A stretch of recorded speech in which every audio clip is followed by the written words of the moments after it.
de lutter contre une espèce d'ambiance délétère. Je suis professeur de radiologie à l'université Johns Hopkins. Mesdames et messieurs, bonsoir. Bienvenue à vous dans ce nouveau numéro de Diasporama. La diaspora algérienne a de tout temps constitué un trait d'union entre les deux rives. Sa contribution dans le transfert de la connaissance, l'investissement économique dans l'entrepreneuriat constitue un levier de connaissance et de progrès du pays. Et justement, afin d'encourager cette diaspora, le gouvernement algérien a pris de nouvelles mesures, notamment dans l'octroi des droits économiques, à savoir le droit au bénéfice, au dispositif justement de création d'entreprises. Et justement, le thème de ce soir, c'est Diaspora, facteur de progrès. Et pour en parler, nous recevons ce soir Madame Meriem Benslama. Bonjour Madame. Bonsoir, pardon.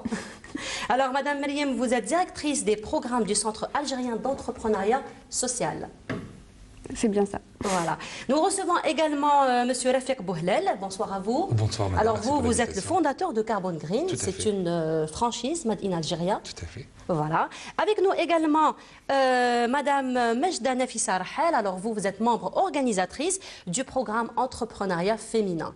Et nous aurons dans un petit moment également un insert téléphonique avec Madame Hassina Sahraoui qui, elle, est directrice de la publication Salama, une publication qui date depuis de longues années et qui justement s'occupe de tout ce qui est facteur économique, de tout ce qui est domaine économique et de tout ce qui est aussi domaine diaspora en Algérie. Voilà. Alors, Madame Meriem Benslama, on commence par vous. Alors, vous avez fait vos études en Algérie. Tout à fait. Vous êtes parti en France pour continuer encore vos études et vous êtes de retour avec un nouveau projet. Il s'agit de l'entrepreneuriat social. Alors, tout d'abord, c'est quoi l'entrepreneuriat social ? Alors l'entrepreneuriat social, c'est un concept qui est relativement nouveau, qui existe depuis les années 90. Il consiste en gros à... C'est une activité économique dont la finalité est de régler une problématique sociale ou environnementale. Donc en fait, c'est très important de comprendre que l'entrepreneuriat social, c'est une entreprise au même titre que toutes les autres entreprises, c'est-à-dire qui crée de l'emploi, qui crée de la richesse et de la valeur. Et en même temps, elle vise à... la particularité, c'est qu'elle vise à régler un problème social ou environnemental, que ce soit dans le recyclage, que ce soit dans tout ce qui est l'agriculture biologique, l'accès, enfin permettre aux personnes, par exemple, à mobilité réduite de se déplacer ou de... Voilà, c'est ce type de problématique que l'entrepreneuriat social règle. Alors, vous avez parlé d'environnement et justement, Monsieur Bouhlel, vous avez investi dans l'environnement, vous avez créé une entreprise dans ce sens, Made in Algeria. Bonjour et merci pour l'invitation. Donc, effectivement, oui, j'ai voulu créer un concept sur mesure pour l'Algérie suite à la COP21 en décembre 2015. Donc, je me suis mis, j'ai démissionné de mon travail et je me suis mis attelé à sa tâche pendant 18 mois. Une fois que le projet a été vraiment ficelé, je suis rentré dans mon pays et j'ai présenté ce projet à l'Algérie qui a été accepté, qui a été financé, qui a été choyé et mis en avant. Et l'objectif, c'était de pouvoir dire qu'on peut faire des créations en termes de franchise algérienne. C'est un domaine économique très peu répandu et très bénéfique pour l'économie et surtout pour les TPE dans le cadre de la structure, de pouvoir fournir aux clients le même service, le même prix, la même visibilité, etc. Donc aussi l'environnement parce que c'est un secteur encore qui est vierge, qui représente pas moins de 30 milliards de dollars de chiffre d'affaires éventuel annuellement.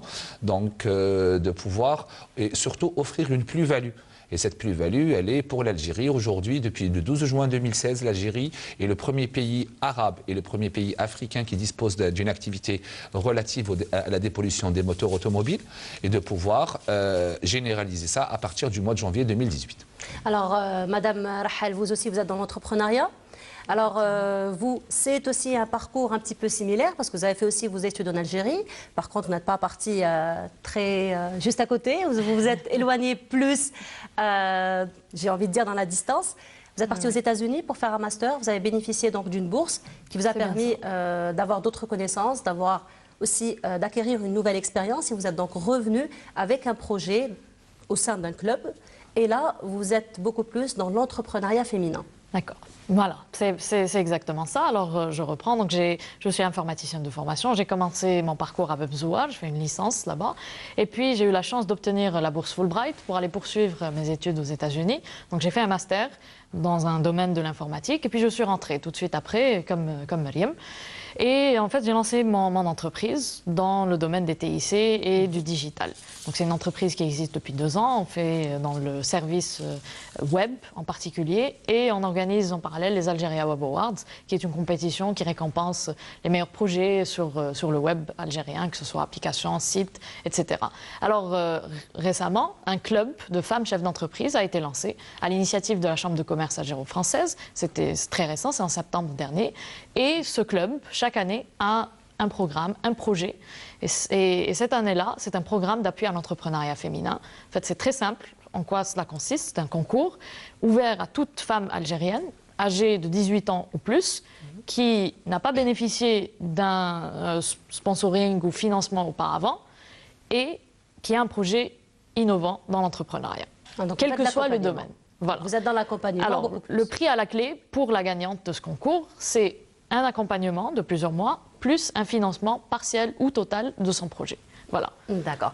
Alors, vous trois, donc, vous revenez de d'autres pays, vous venez avec d'autres connaissances, avec d'autres savoirs que vous allez mettre en œuvre, que vous êtes déjà en train de mettre en œuvre en Algérie. Et justement, pour encourager cette diaspora, pour encourager tous ces jeunes qui sont partis faire leurs études ailleurs et donc les encourager à revenir au pays, il y a de nouvelles dispositifs qui ont été prises par le gouvernement. Et justement, le Premier ministre Ahmed Ouyahia s'est déplacé le 7 décembre dernier en France, où il s'est rencontré avec la diaspora algérienne, avec la communauté algérienne qui se trouve en France. Et là, donc, il y a eu un débat, un échange sur toutes ces nouvelles dispositifs, notamment dans l'octroi des droits économiques. Afaf Belhouchet revient sur cette rencontre. C'est un débat franc et constructif qui a réuni des personnalités membres de la communauté nationale en France avec le Premier ministre en marge de sa participation à la 4e session du CIHN. Un échange sans langue de bois ni tabou aucun, et c'est en préambule qu'Ahmed Ouyahia démine toute polémique susceptible de fausser le débat.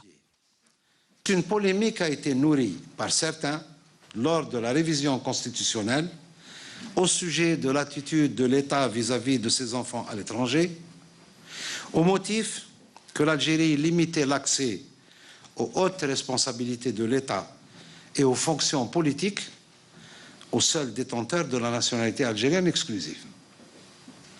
Cela est une règle qui existe dans tous les pays.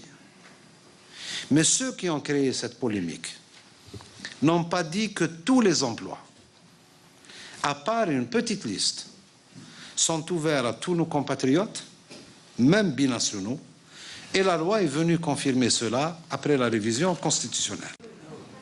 Après avoir fait état des efforts consentis par les pouvoirs publics pour améliorer la vie de nos concitoyens établis en France, le Premier ministre a annoncé une série de nouvelles mesures en direction de ceux qu'il qualifie d'Algériens à part entière établis à l'étranger. Une très bonne opportunité d'abord parce que me concernant, ce n'est pas chaque matin que je peux avoir une occasion pareille. Ça m'a permis de confirmer ce que nous lisons dans les rapports, c'est-à-dire une communauté extrêmement riche en compétences, en expérience, en choses que nous pouvons faire ensemble. Une communauté qui a beaucoup d'allant et d'envie de travailler avec son pays. Maintenant, tout ça, il faut l'organiser. J'ai tenu à passer ce message du côté du gouvernement algérien, conformément aux instructions que nous donne le président de la République, de bâtir des ponts. Ça nous a permis de lever peut-être quelques attentes qui ne sont pas secondaires, tout est important, le logement. On a dit, nos frères qui sont expatriés sont éligibles au programme LPP et autres programmes PP. La banque. Ça fait tellement de temps que nous parlons d'une banque et que notre communauté attend une banque. Nous avons eu la chance de pouvoir leur dire que le dossier, l'opération est mise en route et que 2018, cette banque verra le jour. Nous avons rappelé pour la catégorie des jeunes que s'ils veulent venir faire des investissements ANSEJ en Algérie, c'est leur droit absolu. Et ce n'est pas simplement pour les gens qui organisent un microbus, ça existe aussi pour celui qui veut faire un cabinet médical ou un bureau d'architecture, etc. Puis on a envoyé un message à la catégorie de ceux qui sont capables d'apporter quelque chose dans l'investissement, des médecins qui voudraient venir en Algérie. En tout cas, personnellement, j'en repars très satisfait. J'espère que parmi la communauté, il y aura quelques satisfactions. Le deuxième constat... Une satisfaction largement partagée avec un public conquis bien qu'attentif à la suite de ces annonces.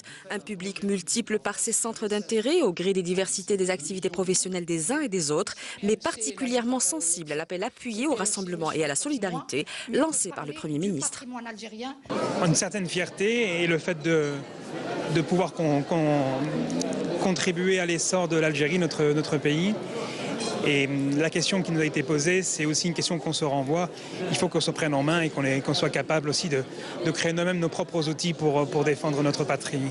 En tout cas, j'avais l'impression qu'il avait un discours assez réaliste de la situation. J'avais pas l'impression qu'il avait donné des espoirs. Il a été très factuel. Il n'a pas promis des choses qui étaient irréalistes. Donc moi, je trouve que j'ai en tout cas l'espoir que c'est le début du dénouement d'une situation assez compliquée. Et voilà, on verra, Inch'Allah, comment ça va se poursuivre. Ça fait, moi, depuis un moment, ça fait 10 ans que dans le discours, on ne peut pas retrancher de ligne. Mais nous, on dit du discours aux actes, il y a un pas. C'est ce que je lui ai dit, d'ailleurs, au Premier ministre. Je trouvais que le ton du Premier ministre, très orienté à l'ouverture envers ses concitoyens d'Algérie, les Algériens de France, était très bienvenue, vraiment bienveillante et en même temps très à l'écoute, notamment des interventions. Il s'est assuré de répondre et pas seulement de manière très vague. Multiple par ses centres d'intérêt au gré des diversités des activités professionnelles des uns et des autres. Je trouvais que c'était vraiment une marque d'attention envers nous. Le second volet, c'est l'unité. Il est revenu énormément. Très souvent sur la question de l'unité et de la solidarité. Et effectivement, on manque un petit peu de cela en Algérie. Enfin, pas qu'en Algérie, en France aussi, entre les Algériens. On a besoin de se souder un peu plus et d'aller de l'avant. Merci bien, mesdames et messieurs. Loin d'une quelconque velléité de caporalisation, Ahmed Ouyahia a assuré toute initiative visant à réunir la communauté algérienne dans sa diversité du soutien de l'État, en appelant tout un chacun à mettre l'Algérie au-dessus de toutes les divergences. C'était donc Afaf Belouchet qui est revenu sur cette rencontre entre le Premier ministre Ahmed Ouyahia et la diaspora algérienne qui est établie donc en France. À présent, nous recevons à travers le téléphone un insert téléphonique de Madame Hassina Sahraoui. Madame Sahraoui, bonsoir. Oui, bonjour. Oui, bonsoir. Bonsoir, marhaba bik, madame. Berkfik, merci. Bonjour à tout le monde, à tous les invités qui sont sur les plateaux, dont j'en connais quelques-uns. Voilà. Et je suis ravie, surtout pour les jeunes qui font des études à l'extérieur et qui reviennent investir dans leur pays, parce que nous devons aimer son pays, nous devons s'investir pour le développer, parce que il n'y a pas d'autre solution, et c'est pas les gens de l'extérieur qui vont pouvoir faire tout cela. Effectivement. Alors, Madame Sahraoui, justement, dernièrement, le Premier ministre Ahmed Ouyahia s'est réuni donc avec les Algériens établis en France pour discuter des nouvelles mesures d'encouragement des jeunes donc pour venir investir en Algérie. Quelles sont les appréciations que vous faites vis-à-vis de cette rencontre ? Écoutez, je vais vous dire, c'est vrai que, entre parenthèses, moi je suis responsable de magazine Salama, qui a été créé en France, comme vous l'avez rappelé, en 96, où on s'est toujours battu. Justement, on a créé ça pour qu'il y ait, pour l'Algérie, pour les Algériens à l'étranger, en France en particulier, etc., pour qu'il y ait cet échange et ce trait d'union entre les deux rives. Mais en même temps, j'ai une autre casquette où j'étais présidente, où je le suis toujours, d'une association où on a déjà les problèmes que la communauté a posés à M. le Premier ministre et le Premier ministre dont il a parlé de certains détails. C'est des choses qu'on en a parlé il y a 20 ans. Moi, j'ai retrouvé mes notes, j'ai retrouvé mes enregistrements. C'est des choses on s'est toujours battu pour les avoir. Effectivement, il y a eu beaucoup d'améliorations depuis, mais si vous voulez, il y a encore certains points qu'il faut régler. Et je pense, il y a eu déjà à tous les gouvernements, à chaque fois, il y a des rencontres avec la communauté. Il y a beaucoup de paroles, mais les faits. C'est-à-dire, il faut que ça soit vraiment concrétisé et que tout le monde met, comme on dit, la main dans la pâte. Effectivement, avec M. Ouyahia, on a senti. De toute façon, c'est quelqu'un qui assume ce qu'il dit et qui est direct et qui ne raconte pas qui ne fait pas la politique politicienne. Et je sais que l'avoir un petit peu connu à l'époque, surtout pendant la décennie noire, c'est quelqu'un, quand il prend des engagements, il va les faire et on est heureux. Et la communauté est très heureuse. En tous les cas, il y a eu une grande satisfaction. Ils ont été contents de le rencontrer, de poser des questions et de l'écouter. Il y a eu donc un retentissement positif. Mais effectivement, comme elle disait une certaine personne dans l'interview que j'ai écoutée de Afaf Belhouchet, il faut qu'il y ait l'union. Et c'est vrai, on insiste là-dessus. Nous étions très solidaires il y a quelques années, on ne l'est plus. C'est faux, parce qu'on ne l'est plus ni en Algérie, ni ici en France. Les gens, on était les premiers à être organisés, le premier à se battre, le premier à obtenir beaucoup de choses. Et on devient de plus en plus les derniers. Et c'est malheureux, c'est dommage, parce qu'il y a des jeunes, il y a des chefs d'entreprise, il y a des créateurs, il y a beaucoup. On peut s'organiser, on peut l'organiser. C'est vrai que le gouvernement fait un effort. Pardon ? Madame Sahraoui, alors parmi les mesures qui ont été prises lors de cette rencontre, c'est le lancement de la Banque de l'immigration qui va donc être lancée début 2018. Alors justement, quels seraient les avantages que peuvent en tirer les Algériens établis en France ? Alors, moi j'espère, parce que c'est un sujet qu'on en parle depuis 20 ans. Hein. Moi on faisait des réunions à l'époque dans les consulats, etc., à Paris, et on parlait de ça déjà. Il y a une banque, elle a repris une banque algéro-libyenne qui est une banque d'affaires qui se trouve dans le 8e à la rue Franklin Roosevelt, mais il faut que des banques soient un peu généralisées comme ils le font un peu nos voisins, les Marocains, un peu partout en France. Mais, ceci dit, il faut qu'il y ait déjà une confiance établie entre le gouvernement et les gens. Parce que c'est ça qui manque, c'est la confiance. Parce que quand il y a une confiance dans un sens comme dans l'autre, et là, on pourra faire beaucoup de choses ensemble. Pourquoi ? Ça a été justement ressenti. Je sais, est-ce que moi, c'est la question que je me pose. Est-ce que vraiment, on a besoin de ces banques-là et la diaspora et la communauté pourra énormément participer. Mais la question qui se pose, est-ce qu'ils vont pouvoir réellement faire des versements et contribuer et faire passer leur argent par le biais des banques? Ça, il faut en être sûr aussi. Parce que le gouvernement a des choses. C'est vrai ce qu'il a dit, monsieur le Premier ministre.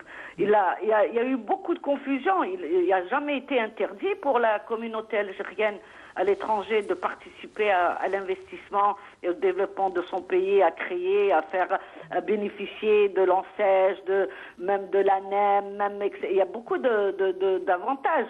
Mais simplement, notre gros problème, c'est qu'on communique très mal. Il y a pas. Alors justement, pour revenir à ces dispositifs d'aide à la création d'entreprises, notamment l'ANSEJ, donc il y a eu beaucoup de facilités prises lors de ces mesures. Et justement, la diaspora ou les Algériens qui veulent regagner le pays, donc venir investir ici dans le pays, quels seront les avantages aussi qu'ils peuvent en bénéficier, qu'ils peuvent tirer de tous ces dispositifs, particulièrement avec les nouvelles mesures?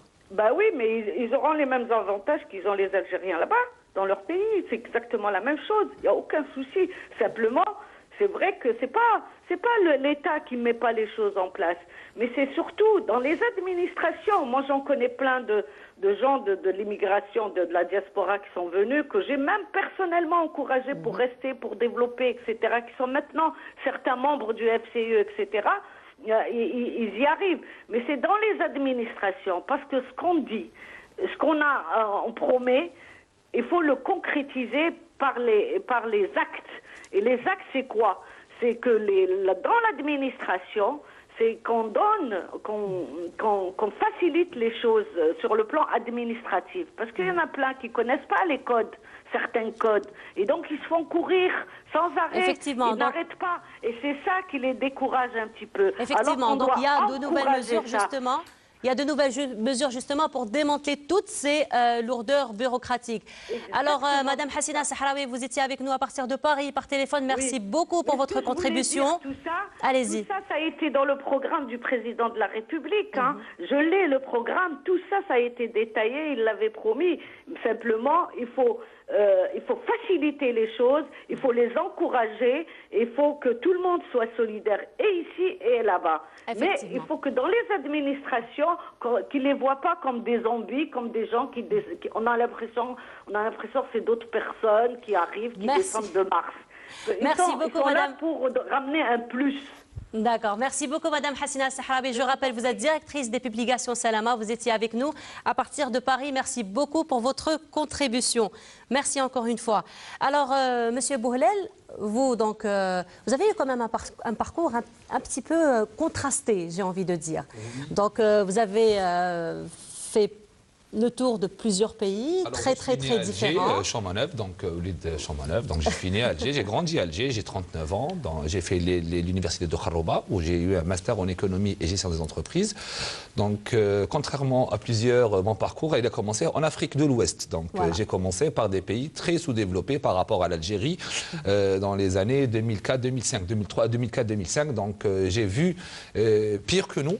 Après, j'ai vu meilleur que nous. Donc, ce que j'ai envie de dire, c'est dans tous les pays du monde, il y a des pays plus développés et des pays moins développés. Mais c'est toujours des enseignements de plus. Absolument. Donc, j'ai travaillé chez des grands groupes européens comme Neuroto, comme Euromaster, spécialisés dans les franchises et dans les réseaux.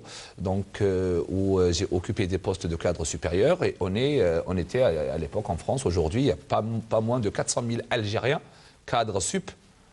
Qui travaillent en France et qui, imaginez-vous combien de millions d'euros, de centaines de millions d'euros de richesses qu'ils créent pour la France. Il faut savoir une chose, qu'aujourd'hui, l'État algérien doit profiter de la crise économique européenne pour pouvoir absorber les talents algériens, qui est de nationalité algérienne ou de retour en Algérie, pour pouvoir profiter de leurs compétences. Et c'est pour cette raison que j'ai opté pour revenir, parce que j'ai conçu le projet sur mesure pour l'Algérie. Et j'avais peur, il faut pas se mentir, j'avais peur de la bureaucratie, j'avais peur de la lenteur, j'avais peur d'une activité qui est inexistante. Alors rappelons juste, monsieur Bouhlel, que vous avez justement, vous êtes revenu en Algérie, vous avez profité, vous avez bénéficié du dispositif. Donc, absolument, dispositif ANSEJ. Donc en venant en Algérie, dans mon plan de développement, celui de créer 340 centres de décalaminage à travers le pays, j'ai voulu d'emblée réserver 30% de part de marché à ces jeunes. Donc, et de pouvoir transmettre le savoir-faire, c'est le principe de la franchise. Et je me suis rendu directement à l'agence de soutien, à l'agence nationale de soutien à l'emploi, où j'ai été reçu à l'époque par monsieur Mourad Zmali, le ministre actuel du Travail, où j'ai présenté le jour de réception, j'ai présenté le projet, il m'a dit vous ne sortez pas d'ici. Donc il m'a orienté certes vers ses collaborateurs et étonnamment, après 14 ans d'absence, on a toujours la pensée négative de bureaucratie, ça prend, ça met du temps. En fait non. Donc d'autant plus que j'ai dû créer cette activité et que j'ai dû passer tout un process complexe à travers 5 ministères et ça a pris, on va dire, que 7 mois. Ça m'a coûté 4 paires de chaussures usées, mais c'est pas grave. Donc, le résultat est là. Oui, mais le résultat, il est là. Aujourd'hui, cette activité existe. J'ai présenté l'entreprise à Paris. Alors, elle existe depuis quand, l'entreprise? Elle existe depuis 2016. Et en c'est tout récent, quand même. Tout à fait. Et comme ça a été bien conçu, que j'ai mis vraiment tous les moyens nécessaires, j'ai pu présenter l'entreprise Carbon Green au salon Equipoto qui s'est tenu du 17 au 21 octobre. Et étonnamment, un succès, un intérêt fort pour l'entreprise et pour la marque, la franchise. Et pour le deuxième semestre de 2018, on va exporter le concept Carbon Green, donc la marque, avec laquelle on peut ramener des devises. Et là, on va tomber sur un petit souci, c'est que la franchise à l'international, la master franchise, est une opération comptable non reconnue. Donc, même si j'arrive à vendre ma marque à partir du mois de juin, on aura des difficultés à ramener l'argent. Donc, c'est tout un process. Donc, l'entrepreneuriat se développe, l'entreprise se développe, les systèmes bancaires doivent se développer et doivent suivre le cours de l'évolution des startups. Aujourd'hui, je connais beaucoup d'entreprises qui exportent leur savoir parce qu'ils sont dans le TIC. Mais par contre, pour ramener le fruit de leur travail, c'est un peu difficile, ça passe par des circuits. Pourquoi? Parce que la banque algérienne ne régule pas ou ne s'est pas penchée sur la question. Et justement, avec les nouveaux dispositifs qui ont été pris par le gouvernement, notamment la Banque de l'immigration. Donc, quels seraient les avantages probablement ou les retombées? Des avantages, il y en a beaucoup. Donc, des avantages, il y en a beaucoup parce qu'on peut restructurer les jeunes étudiants qui souffrent. Et pour ceux qui ont fait leurs études en France ou aux États-Unis ou ailleurs, savent que c'est très difficile.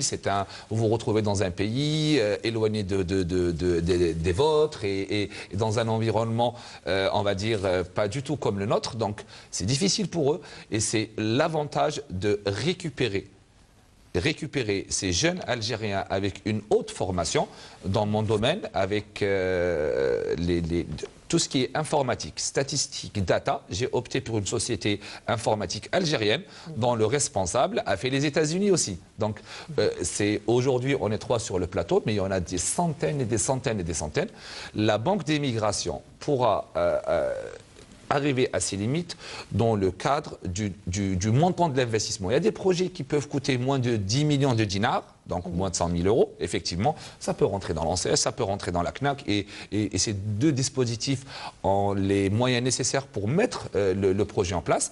Après, il y a des projets qui coûtent largement plus que 10 millions de dinars et à ce moment-là, ce type de banque, ce type de financement doit être capable de supporter parfois des projets qui peuvent coûter 1 million, 2 millions d'euros. Donc le problème, on ne doit pas s'arrêter juste à des petits projets, des start-up qui peuvent évoluer rapidement, qui peuvent grandir rapidement.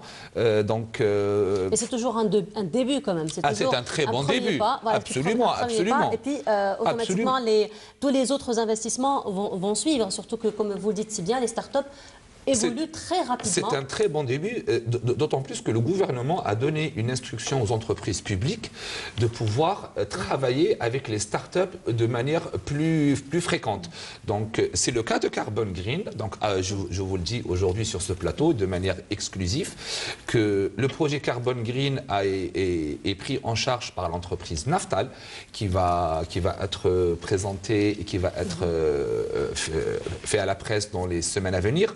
De manière à ce que ce projet a tellement été, bien fait au niveau du travail que Naftal va le généraliser et que cette activité devienne étatique, de pouvoir la contrôler, de pouvoir mesurer sa rentabilité, de pouvoir créer la plus-value à travers la mesure de pollution et le combat que Madame la ministre de l'Environnement a pris à la COP23, ça fait 2 semaines de son retour, suite au rassemblement des chefs d'État et des ministres de tout pays du monde, où l'Algérie a pris un engagement de réduire la pollution de 7% à hauteur de 2020 avec des financements locaux et à 22% jusqu'en 2020 s'il y a un financement de la Banque mondiale. Donc on est tous dans le même état d'esprit. D'accord. Alors, mademoiselle Rahal, pour votre part, donc vous revenez des États-Unis, donc c'est toute une mutation, j'imagine, parce que ce sont 2 systèmes complètement différents, donc que ce soit dans le système éducatif ou le système d'information ou le système de formation lui-même.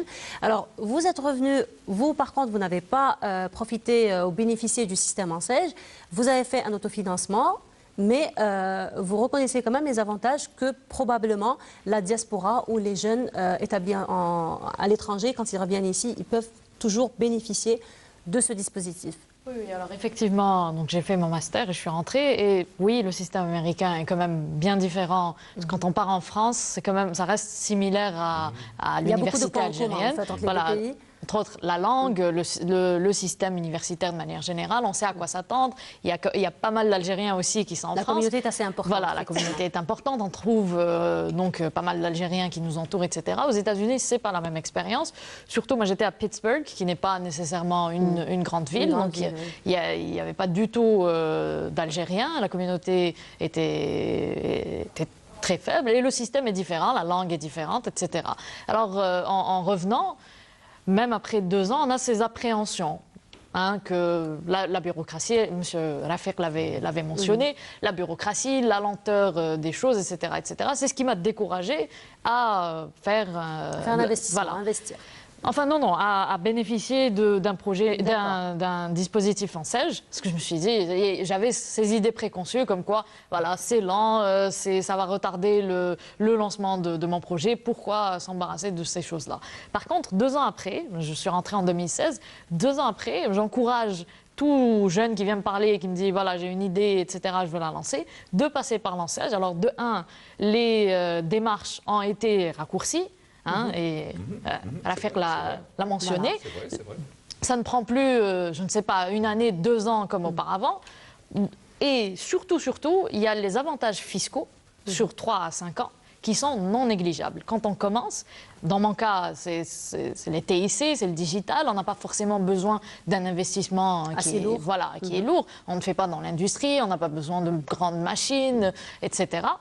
Ceci dit, bénéficier d'exonération fiscale ou d'aide fiscale les 3 premières années où on commence, ça peut réellement être un levier de croissance très important parce qu'on peut recruter, on peut grandir beaucoup plus rapidement pour, donc par la suite, pouvoir payer plein de taxes. Mais c'est par la suite. Les 3 premières années, on est au moins plus à l'aise. Et pour moi, c'est ça vraiment la valeur ajoutée, surtout dans mon domaine, de dispositifs tels que l'enseigne.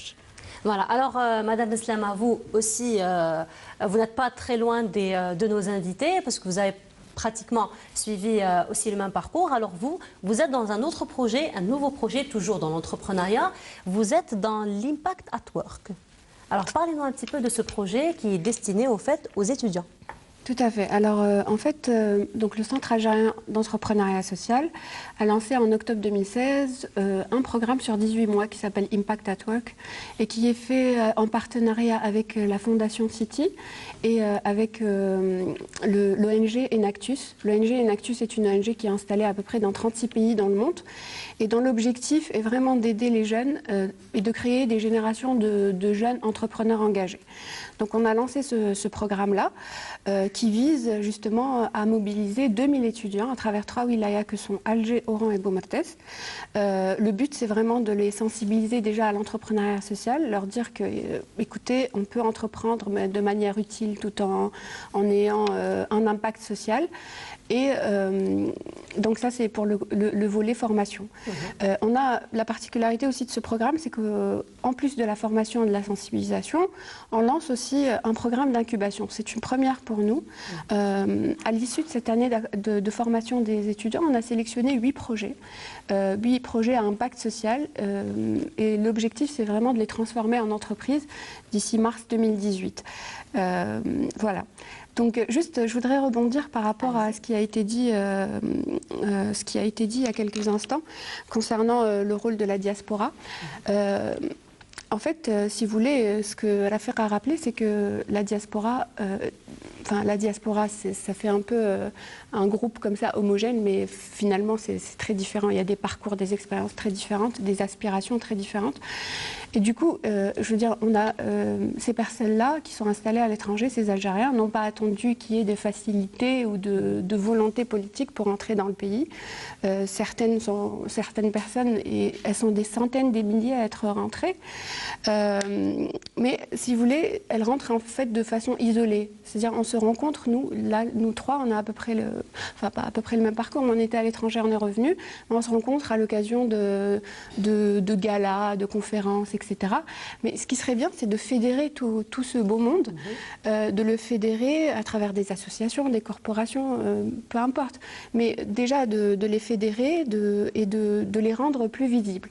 Ça, Justement, on va revenir sur ce point-là à travers tous les événements qui se font un peu partout dans le pays et qui se font aussi à l'étranger, puisque la Chambre algérienne de commerce et de l'industrie France s'est tenue à l'ambassade d'Algérie en France le 15 décembre dernier. Afef Belhouchet revient sur cet événement et on se retrouve juste après. Cette session se tient en ce moment. Passer de la réussite individuelle à la réussite collective au service de l'investissement en Algérie, c'est l'esprit qui a régné sur l'Assemblée générale de la Chambre algérienne de commerce et d'industrie en France.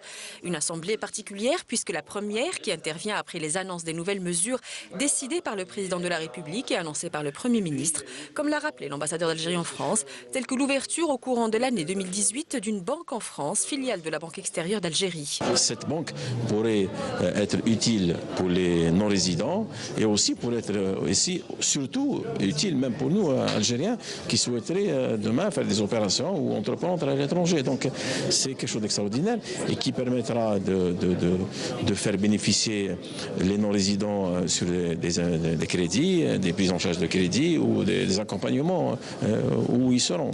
Et nous, on se réjouit encore de ces nouvelles décisions et de ces nouvelles opportunités qu'auront aujourd'hui nos compatriotes installés à l'étranger.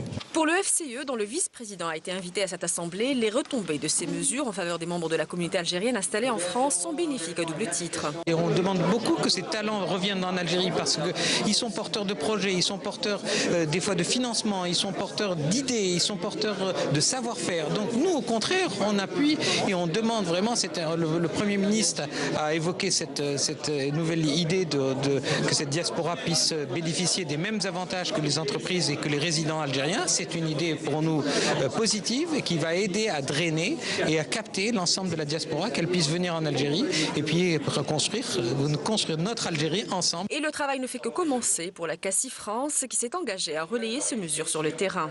Comment inciter la diaspora à aller entreprendre en Algérie? Évidemment, ce sont des mesures intéressantes, mais ce sont des mesures qui doivent être diffusées. On doit faire passer le message, on doit communiquer un maximum.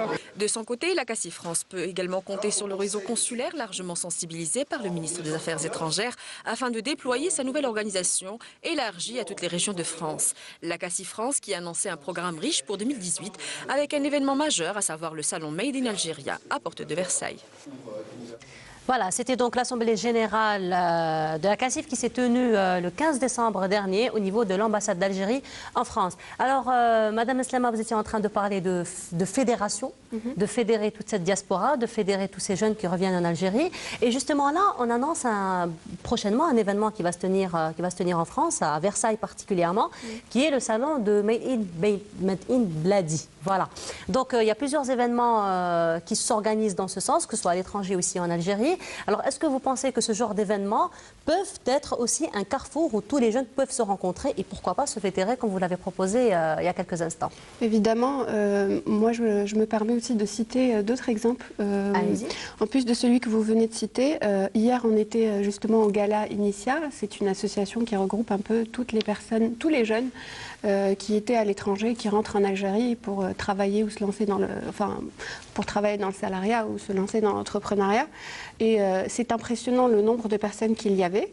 Et puis, je voulais aussi parler d'une autre initiative qui s'appelle Welcome in Diaspora. Je vais vous donner, en fait, rapidement le parcours d'une jeune dame c'est un duo qui s'appelle Sarah Belkacem et Warda Abdelkader. Ce sont deux femmes installées en France et qui ont créé une association qui s'appelle Welcome in Diaspora. Le but, c'est justement de donner de la visibilité et fédérer toutes les personnes revenues en Algérie. Et donc, je les ai rencontrées il y a quelques semaines à Alger. Elles voulaient justement créer cette association-là. Et puis, sincèrement, je veux dire, elles sont venues, elles ont rencontré beaucoup de monde, elles hésitaient entre créer une association, créer une entreprise, etc. Elles avaient plein d'a priori. Beaucoup de clichés et d'idées reçues sur l'administration, sur les lenteurs administratives, etc.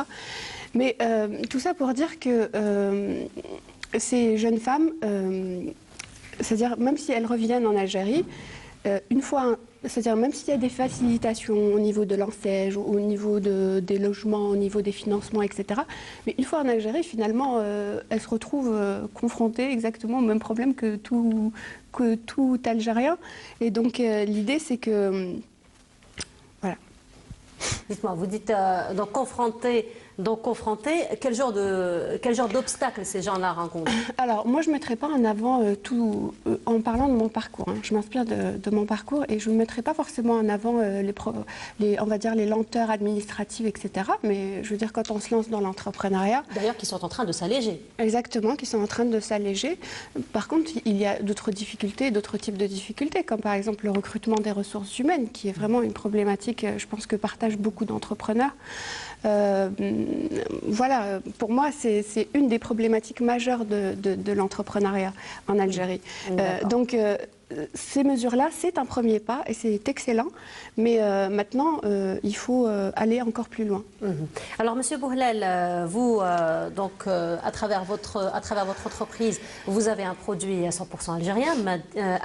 C'est du service, c'est un service, effectivement. Voilà, donc Made in Algeria. Absolument. Le prochain événement qui va se tenir donc à Versailles, c'est Made in Bladi. Alors, Alors je compte bien y être déjà, voilà. parce que dans la continuité du salon Auto Équipe Auto à Paris, de revenir pour consolider notre présence, il faut juste souligner plusieurs points. Donc les points négatifs, on nous parle de points positifs. Les points positifs, il y en a beaucoup en Algérie, parce que pour qu'une entreprise ne marche pas en Algérie, c'est que vraiment le chef d'entreprise, où il a rencontré beaucoup de problèmes, où vraiment il est hors domaine. Pourquoi je dis ça? Parce qu'il faut avoir quelques comparaisons. On a la chance d'avoir Madame Rahel qui était aux États-Unis. Et aux États-Unis, 70% des startups sont vouées à l'échec. D'emblée, 70% des startups aux États-Unis sont vouées à l'échec. Et pourquoi? Donc, parce que le financement, il n'est pas public. Vous vous débrouillez comme vous voulez. Vous passez par le système des business angels, vous passez par le système du partenariat, etc. Et c'est des entreprises où, à la création, 70% sont voués à l'échec. C'est des statistiques qui sont vérifiables et mesurables. En Algérie, effectivement, il y a des entreprises qui ne marchent pas. Effectivement, il y a des entreprises qui ne marchent pas. Non pas parce qu'il y a un manque de savoir-faire de l'entrepreneur, mais il y a des blocages au niveau des administrations. Et la première administration responsable, c'est la mairie. Parce que quand on parle d'enseigne et de CNAC, moi je suis un fervent défenseur de ces entreprises. Pourquoi? Parce que au-delà de mon entreprise, tous mes sous-traitants, c'est des entreprises enseigne. D'accord. Donc mon cabinet d'architecture qui fait les plans pour les agents agréés est une entreprise enseigne. L'entreprise qui fait la communication, site internet, etc., les événements, c'est une entreprise enseigne. L'entreprise qui me fait les vêtements pour les EPI, les équipements de protection individuelle, c'est une société enseigne. Donc j'ai intégré un maximum de sous-traitants, mais uniquement enseigne. Pour dire que non seulement il y a des entreprises qui peuvent soutenir d'autres entreprises, et surtout, on remarque et on constate, et c'est un point noir dans le développement des entreprises enseigne et CNAC, que pour la plupart, c'est du service ou de la production à petite quantité, et que rénovation d'un bâtiment, ça passe par la mairie, ramassage et recyclage des poubelles, ça passe par la mairie, etc., etc. Donc si vous tombez sur un maire qui ne respecte pas la loi, je ne dis pas qu'il ne joue pas le jeu, parce que l'État algérien a consacré une loi pour les marchés publics et l'octroi de 20% à ces jeunes. Personne ne le respecte. Donc moi, autant que jeune entrepreneur, et d'autant plus pour les femmes, c'est un volet à part. Je vais vous dire pourquoi. Parce que comment une loi et un programme initié par le président de la République, martelé et rabâché par tous les ministres et le Premier ministre, et qui n'est pas respecté par un maire. Là, on se pose une question, et on se pose beaucoup de questions. D'autant plus, c'est plus difficile pour les femmes, parce qu'il faut parler des choses qui ne font pas plaisir à entendre. Je parle sous le contrôle de Mme Rahel. Les femmes chefs d'entreprise en Algérie ne représentaient qu'en 2016 que 134 000 chefs d'entreprise. C'est juste aberrant. C'est juste honteux. Il faut utiliser les mots, c'est pas grave. Mais de toute façon, il y a beaucoup d'efforts qui se font, tels que le projet de Mme Absolument, mais 134 000 femmes chefs d'entreprise, c'est très peu. C'est très peu sur à peu près 7 millions de femmes salariées. Donc ça représente moins 1%. Alors on va voir leur avis, ce qu'elles vont nous dire. Alors justement, mademoiselle Rahel, aujourd'hui il est plus question donc de mobilité, de transfert de connaissances. L'entrepreneuriat, c'est une équation faite qui combine économie et solidarité. Qu'est-ce que vous en pensez ? Alors, économie et solidarité, pas que. Hein. Il y a pas mal d'autres variables, je dirais, dans cette équation qui rentrent en jeu. Alors, je vais juste rebondir sur ce qu'a dit Rafik rapidement. Alors oui, c'est vrai, il y a certains challenges qui sont en fait restreints aux femmes, on va dire. Et je suis parfaitement d'accord sur les chiffres qui restent anémiques sur l'entrepreneuriat féminin. C'est d'ailleurs pour ça que l'on a voulu donc créer ce club de 1, parce qu'une des variables de l'équation de l'entrepreneuriat, c'est aussi le réseau.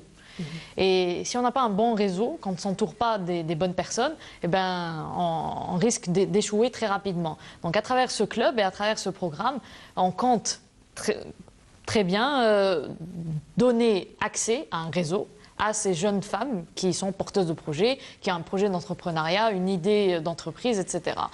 Et de deux, c'est non seulement l'accès au financement, mais aussi l'accompagnement pour justement voir toutes ces lois, tous ces dispositifs qui sont annoncés, mais qui sont en réalité, qui ne sont pas appliqués sur le terrain, conseiller ces jeunes femmes pour pouvoir donc aboutir à leur projet. Alors votre projet à vous, il est tout récent. Ça fait une dizaine de jours que vous avez lancé le projet. Le programme est tout récent, le programme, ça fait une dizaine de jours que vous l'avez lancé. Alors, est-ce qu'il y a un intérêt de la part des femmes? Donc, est-ce qu'il y a beaucoup de femmes qui viennent vous voir? C'est vrai que 10 jours, peut-être c'est... oui. Il est encore...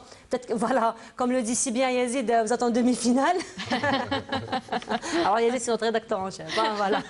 Donc, c'est vrai que c'est tout récent. Donc, il est encore très tôt pour faire un bilan. Oui, mais peut-être un premier regard, une première appréciation, peut-être de l'intérêt que portent les femmes au projet, à l'économie, à l'investissement et les différentes femmes porteurs de projets. Oui, alors bon, vous l'avez dit, 10 jours, ça reste un peu court pour tirer des conclusions. Nous avons jusqu'au 11 janvier. D'ailleurs, je rappelle qu'il est possible de s'inscrire sur le site cciaf.org à ce programme en remplissant un simple formulaire qui décrit en fait le parcours de la jeune femme, mais aussi l'idée d'entreprise qu'elle a. Et alors, pour répondre à votre question, alors oui, il y a un engouement. On en a parlé ces 10 derniers jours. On a annoncé évidemment ce programme. Il y a un engouement qui est très fort. Certains ont même du mal à y croire. C'est ce que je remarque. Ils me disent, est-ce que c'est vrai? J'ai lu les conditions d'éligibilité et ça a l'air très simple. Ça a l'air, c'est pas toute la bureaucratie habituelle, etc. Est-ce que c'est vrai? Est-ce que c'est trop beau pour être vrai?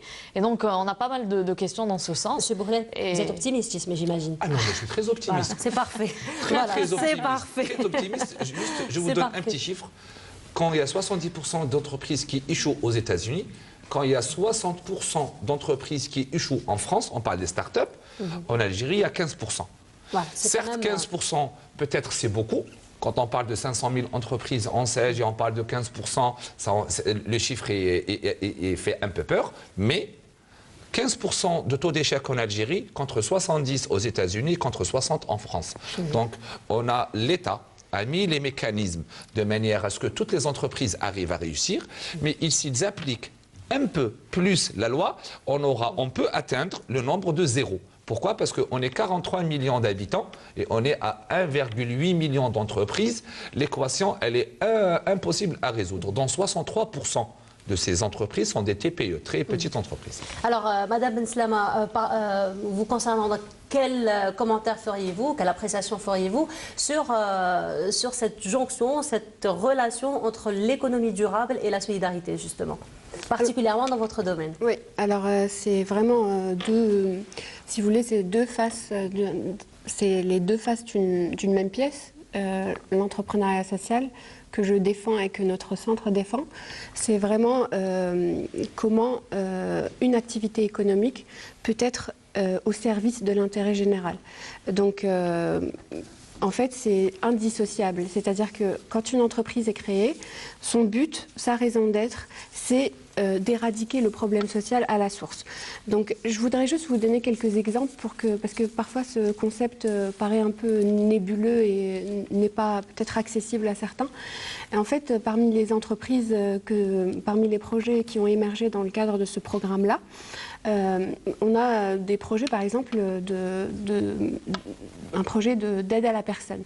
C'est-à-dire que quand vous avez quelqu'un de malade ou un enfant handicapé dont vous ne pouvez pas vous occuper à plein temps, vous faites appel à des auxiliaires de vie qualifiés, etc. Donc là, on est en pleine solidarité, mais je veux dire, la solidarité, c'est bien. La solidarité, c'est bien, mais elle ne peut pas durer tant qu'il n'y a pas une activité économique viable à côté. Sinon, on est dans le cadre de l'associatif, de la charité, c'est très bien, il en faut. Mais nous, ce qu'on encourage, c'est vraiment entreprendre, mais c'est-à-dire prendre des risques, innover, mais au service d'un intérêt général, d'un impact social. Et justement, vous êtes dans ce domaine. En 2016, vous avez lancé votre projet. Et donc, ce n'est et ça va continuer jusqu'en mars 2018. Tout à fait. Alors c'est encore tôt, encore une fois, mais est-ce qu'on peut avoir un premier bilan de cette activité ces 2 dernières années? Oui. Alors effectivement, on a démarré le projet en octobre 2016. Aujourd'hui, en fait, on a réussi à mobiliser environ 2000 étudiants sur les wilayas d'Alger, Oran et Boumertes. Mobiliser, ça veut dire quoi? Ça veut dire qu'on les sensibilise à l'entrepreneuriat social et puis on essaye de les aider concrètement du stade de l'idée jusqu'à la concrétisation de leur projet. Alors c'est aussi bien de la formation dans tout ce qui est les basiques de la création d'entreprise, c'est-à-dire la finance, le marketing, le management, etc. etc. Mais la particularité en fait de notre programme, je le répète souvent, mais la particularité c'est vraiment que nos étudiants, ils ne trouvent pas des idées comme ça assis dans leur salon et trouvent des idées dans lesquelles ils veulent se lancer. C'est vraiment, ils s'inspirent de problématiques réelles. C'est un étudiant qui prend le bus chaque matin et qui trouve que le bus ne vient jamais à l'heure, qu'il n'y a aucun moyen de vérifier l'heure de passage, etc. C'est, comme je vous ai dit, c'est des étudiantes aussi qui se sont rendues compte que dans leur foyer universitaire, il y avait un gaspillage alimentaire fou, qu'on déversait les huiles de friture dans des regards et ça polluait la nappe phréatique, etc. Donc à partir de ces problématiques-là, on les aide à trouver des solutions. Donc pour résumer un peu le bilan, c'est 2000 étudiants à travers les 3 wilayas. Maintenant, je veux dire, le nouveau projet sur lequel on travaille d'arrache-pied, c'est vraiment l'incubation. C'est-à-dire que maintenant, vous avez été formés, maintenant, il faut concrétiser cette entreprise-là, ce projet, en ayant toujours un modèle économique viable, un modèle d'affaires viable, et en même temps en ayant un impact social qu'on peut mesurer. Donc là, on a 8 entreprises qui sont incubées. Et d'ailleurs, j'en profite parce que il reste, si je puis dire, encore des places. On accueille avec grand plaisir les étudiants issus de ces 3 wilayas que sont Alger, Oran et Boumertes, qui ont les critères qu'on exige, c'est un prototype, et puis surtout que le projet choisi réponde à un besoin social ou environnemental. Comment on définit ce besoin? Nous, on se base sur les 17 objectifs de développement durable de l'ONU.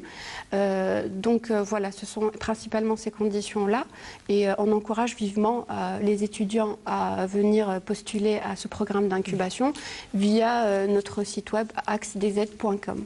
Voilà. Merci beaucoup Madame Benslama. Alors nous arrivons au terme de notre émission. Un dernier mot pour vous? Venez investir. Alors en fait, un dernier mot, moi j'aimerais juste dire qu'il y a 2 façons de faire les choses. Il y a la façon de subir les problèmes, il y a aussi la façon de, comment dire, de tirer profit d'un problème. C'est-à-dire qu'aujourd'hui, il faut cesser de regarder les problématiques qu'a ce pays, et que tous les pays, enfin, je veux dire, on n'est pas les seuls à avoir des problèmes, pardon, tous les pays ont des problèmes.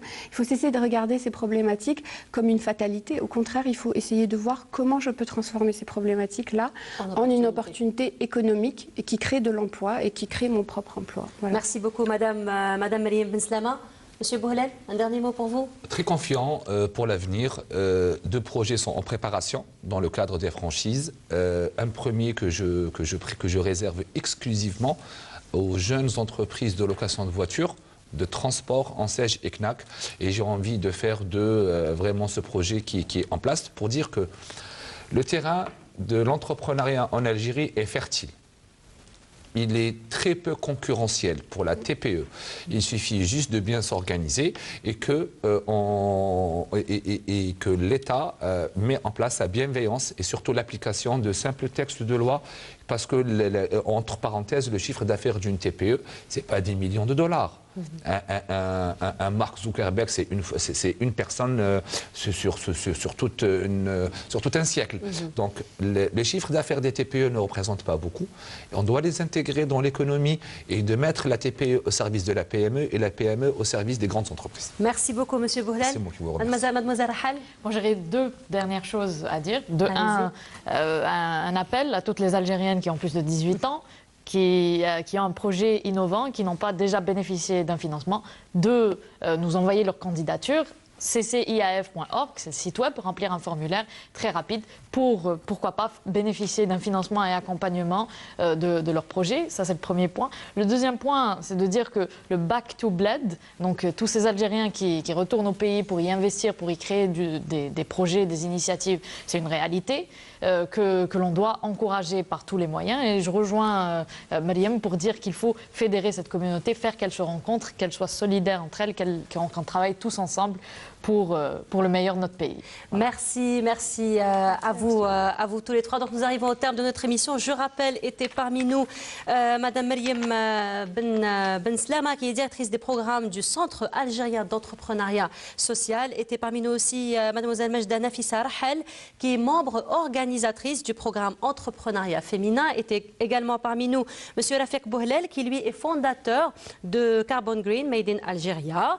Et nous avons eu aussi au bout du fil Madame Hassina Sahraoui, qui est fondatrice et directrice des publications Salama. Voilà, donc nous arrivons au terme de notre émission. Un petit coucou à notre amie Soraya Boudrich, qui a beaucoup fait pour cette émission. Je vous retrouverai avec un très grand plaisir dans 15 jours. D'ici là, portez-vous bien et passez de très excellentes soirées avec les programmes de Canal Algérie. Au revoir.